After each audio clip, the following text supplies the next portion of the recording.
Bienvenue à ce deuxième épisode de la série d'introduction à Python. Je rappelle qu'en termes de méthodologie, ce qu'il est conseillé, c'est de réaliser d'abord l'activité avant de venir visionner cette vidéo. Pour réaliser l'activité, vous avez tout ce qu'il faut dans la description. Dans la description de la vidéo, vous pouvez accéder directement à la partie qui vous intéresse et vous pouvez également accéder aux documents sur GitHub, que ce soit le document PDF ou que ce soit le notebook. Pour le notebook, donc si vous l'ouvrez sur GitHub, ça va vous donner cette interface. Et il y a eu des remarques sur ça, donc il y a un petit bouton en haut qui vous permet de l'ouvrir sur un environnement de développement. Donc ça vous donne ce que vous voyez à l'écran lors des vidéos, et l'avantage c'est que vous pouvez exécuter vos programmes, donc en cliquant sur un bloc de programme et en l'exécutant. Donc on y va, on passe au deuxième épisode. L'objectif de cet épisode est de travailler sur les variables et les types de données. Donc on va introduire ce qu'est une variable, on va programmer des instructions d'affectation avec ces variables, et on va différencier les différents types de données de base. On en avait parlé un petit peu au premier épisode, on va prolonger cette discussion. Alors les variables, c'est un concept très important. Vous avez vu dans le premier épisode qu'on manipulait des données, mais en fait on les manipulait directement. Or, dans un programme, on est souvent amené à devoir conserver ces données pour pouvoir les traiter ultérieurement. Et bien pour ce faire, on va les stocker dans ce qu'on appelle une variable. Donc une variable, ça va avoir un nom, et à ce nom, on va affecter une valeur. Donc par exemple, ici on a une variable qui s'appelle A. Donc ça, eh bien, c'est une instruction, et la nature de cette instruction, on ne l'a pas vu dans le premier épisode, c'est une nouvelle nature, c'est ce qu'on appelle une affectation. On affecte la valeur 3 à la variable A. Si jamais je fais un petit programme, donc je mets A égale à 3 et deuxième instruction print A, qu'est-ce que ça va me donner? Eh bien, ça va m'afficher 3, c'est-à-dire la valeur qui est stockée dans A. Donc, on peut voir A, en fait, cette variable, comme une petite boîte qui a un nom, et puis à l'intérieur de cette boîte, eh bien, on va mettre une donnée. Donc ça, c'est un modèle un petit peu imagé. Si on veut être plus précis, il faut dire que à ce nom, qui désigne une variable, on va associer une adresse mémoire, et que dans cette adresse mémoire, il va y avoir la donnée. Donc il va y avoir cette donnée pour les types de base, comme les entiers, et on verra bien plus tard dans la série que pour des types construits, il peut y avoir l'adresse de la donnée. Alors qu'est-ce qu'on peut mettre dans une variable? Eh bien, on peut mettre la donnée directement, ça on l'a vu dans l'exemple précédent, mais en fait on peut aussi mettre le résultat d'une expression arithmétique ou d'autre chose. Donc par exemple, ici, dans ligne 2, on a une affectation qui est A égale à A plus 1.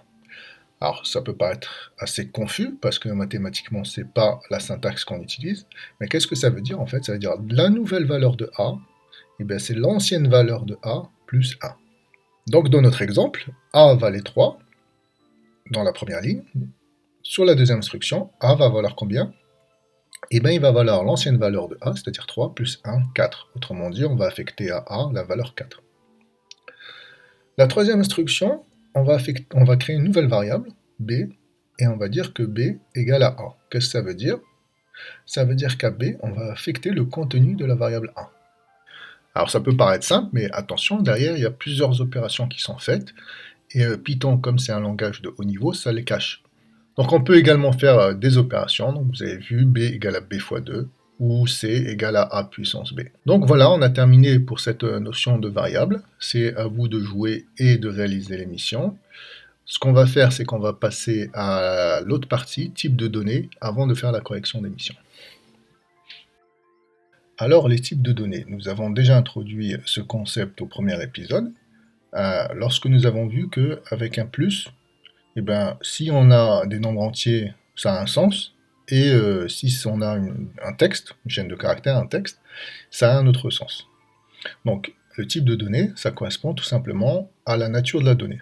Est-ce que c'est un nombre entier, est-ce que c'est du texte, etc. Les types de base, il y en a en Python, il y en a 4. Et les autres types, un peu plus évolués, qu'on verra par la suite, ce n'est rien d'autre qu'une combinaison de ces types-là. Donc voilà la liste des types de base. Donc le premier type, c'est int, comme integer, les entiers. Et bien ça représente un nombre entier relatif, positif ou négatif. Quelles sont les opérations que je peux faire avec ces nombres entiers? Eh bien, c'est les opérations qu'on a décrites dans la première partie. dans le premier épisode, le plus, le fois, la division décimale, la puissance, le quotient de la division euclidienne et le reste de la division euclidienne, entre autres. Donc ça suffit pour l'instant. Ensuite, on est amené à gérer des nombres avec des virgules, donc des nombres décimaux. N'oubliez pas que la décimale, ça se représente non pas avec une virgule, mais avec un point, c'est le système anglo-saxon. Et donc, on va voir les opérations classiques d'addition, de multiplication et de division. Un autre type, eh bien, c'est ce qu'on appelle une string, c'est-à-dire une chaîne de caractères, que ce soit un seul caractère ou plusieurs caractères en Python. Donc, une string, ça se représente par un texte, entre guillemets, simple guillemets ou double guillemets. Et donc, on avait vu en introduction que si on faisait un plus entre deux strings, ça faisait une opération de concaténation. Et lorsqu'on faisait un fois, eh ben, c'est une concaténation multiple. Donc, on faisait x3, finalement, c'était concaténer 3 fois le texte. Je vous fais remarquer qu'ici, il y a une grande différence entre 2020 sans guillemets et 2020 avec des guillemets. C'est quoi la différence? Eh bien, c'est que 2020 sans guillemets, c'est un entier, et 2020 entre guillemets, c'est un texte. Et donc, ce n'est pas du tout la même chose, il faut être très vigilant sur cela. Alors, le dernier type de base, c'est les booléens. Les booléens, c'est quelque chose qui vaut vrai ou faux. On peut dire aussi 1 ou 0. Ça correspond peut-être à des choses que vous avez vues en mathématiques lorsque vous avez une proposition qui peut être vraie ou fausse. Eh bien, on peut faire des opérations sur ces booléens, des opérations AND, le et logique, OR, le ou logique, et NOT, le non logique, comme le bar en mathématiques. Donc, on va voir ça sur des exemples, mais ces booléens sont très utiles, notamment lorsqu'on veut tester des conditions, et les conditions, on verra ça dans un prochain épisode. Donc voilà, les types dont vous avez besoin. Il y en aura un dernier qu'on va introduire dans un autre épisode qui sont les listes, sauf pour les NSI où il y aura d'autres types construits. Alors le type d'une variable, c'est quoi? C'est tout simplement le type de la donnée qui est affectée à la variable.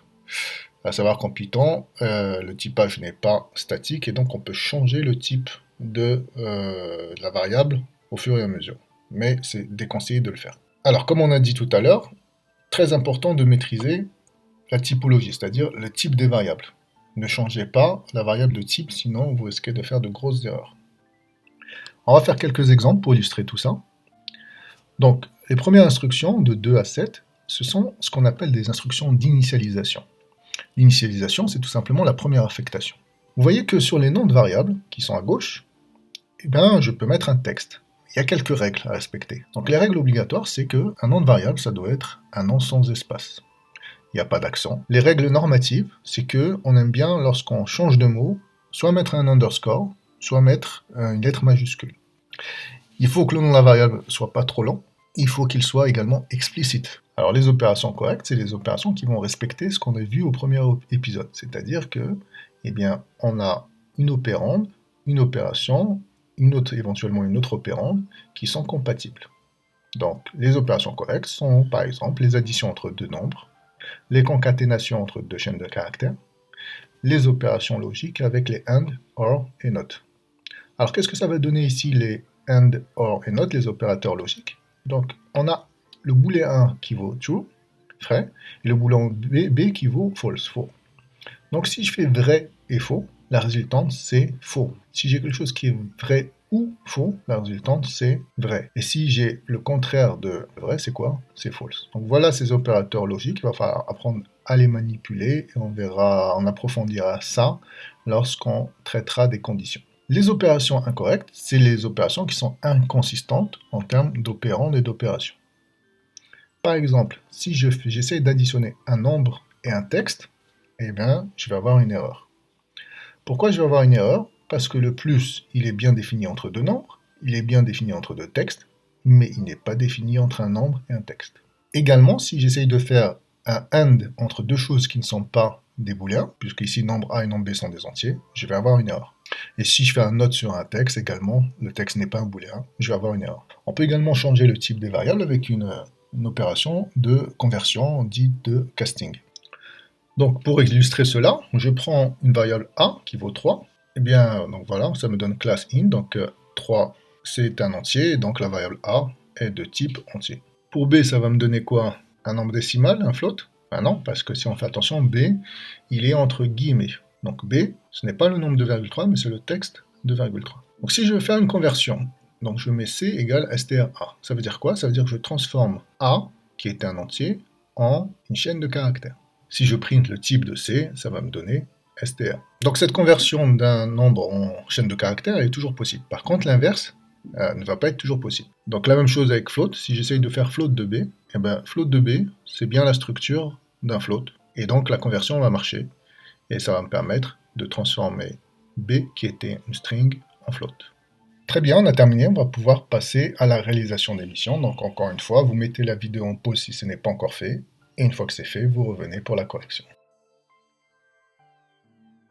Donc on va passer à la mission 2.1. Qu'est-ce qu'on nous demande? On nous demande de déterminer la valeur des variables du programme ci-dessus, sans exécuter le programme, en ajoutant des prints à la fin du programme et en l'exécutant. Bon, sans exécuter le programme, on l'a fait un petit peu tout à l'heure. On a dit quoi? On a dit que A, il valait 3, que dans la deuxième instruction, à A, on a affecté A plus 1, donc l'ancienne valeur de A plus 1, ce qui fait 3 plus 1, 4. Ensuite, B égale à A, donc B vaudra également 4. B égale à B fois 2, donc B vaudra 8. Et C égale à A puissance B, donc ça fait 4 puissance 8, je vous laisse calculer. Donc pour le code, on récupère ce code-là, on ne va pas le retaper. Et puis on va faire des prints intermédiaires. Voilà, et on exécute. Voilà, donc 4 puissance 8, ça fait 65 536. Bien, on passe à la mission 2. Donc on veut créer un programme qui demande à l'utilisateur son nom, le récupère, puis lui demande son prénom, et enfin afficher un message de bienvenue contenant son nom et son prénom. Donc la première chose qu'on va faire, c'est récupérer le nom. Voilà. Donc si j'exécute ça, eh bien, qu'est-ce qui se passe? Pas grand-chose, mais en fait, si dans la variable nom, je vais stocker le retour de la fonction input. Donc je vais faire la même chose avec le prénom. Voilà, donc j'ai le nom et le prénom, je peux maintenant afficher un message de bienvenue. Donc le message de bienvenue, il est libre, vous pouvez afficher ce que vous voulez, mais vous pouvez faire une petite mise en forme. Voilà, on peut maintenant exécuter. Je remplis mon nom, mon prénom, et voilà le message de bienvenue. On va passer maintenant à la dernière mission, mission 2.3. Donc on reprend la mission précédente, mais en plus, on va demander à l'utilisateur son année de naissance, et on va lui préciser son âge en fin d'année. Alors attention, la fonction input renvoie toujours une string et pas un nombre. Donc si j'ai récupéré une string et que j'essaye de faire des calculs, je vais avoir quelques soucis. Donc je vais reprendre le programme de la mission 2, et je vais le compléter. Je vais récupérer également l'année de naissance. Donc voilà, j'ai récupéré année, maintenant il va falloir calculer l'âge. Donc je peux calculer directement mon print, ou bien je peux le faire un petit peu avant. Donc si j'essaye ici de calculer l'âge c'est quoi? Donc c'est l'année actuelle, moins, eh bien, l'année de naissance. Alors si j'essaye d'exécuter ça, eh bien j'ai une erreur. Quel est le type de l'erreur? Donc faites attention quand vous avez une erreur, essayez toujours de lire le message avec attention. L'erreur elle est claire. Il nous dit que l'opération moins ne supporte pas les opérandes combinés, int, entier, et texte. Pourquoi? Parce qu'effectivement, ici, année, comme on a vu, eh ben, le retour d'un input, c'est un texte. Donc, qu'est-ce qu'il faut faire ici? Il faudrait convertir ce texte en nombre. Donc, on va faire un cast en entier. Donc, on va transformer la chaîne de caractères année en entier. Bien entendu, il faut que l'année représente un nombre, sinon, on aura également une erreur. Donc, on y va. Ok, donc j'ai plus d'erreur. Maintenant, il faut que je rajoute le message. Et voilà, là on a bien un message de bienvenue qui cette fois-ci nous précise également l'âge de la personne. Voilà, j'espère que ça a été clair. N'hésitez pas à me poser vos questions s'il y a des choses à éclaircir. Et on passera au prochain épisode à la suite. Amusez-vous bien!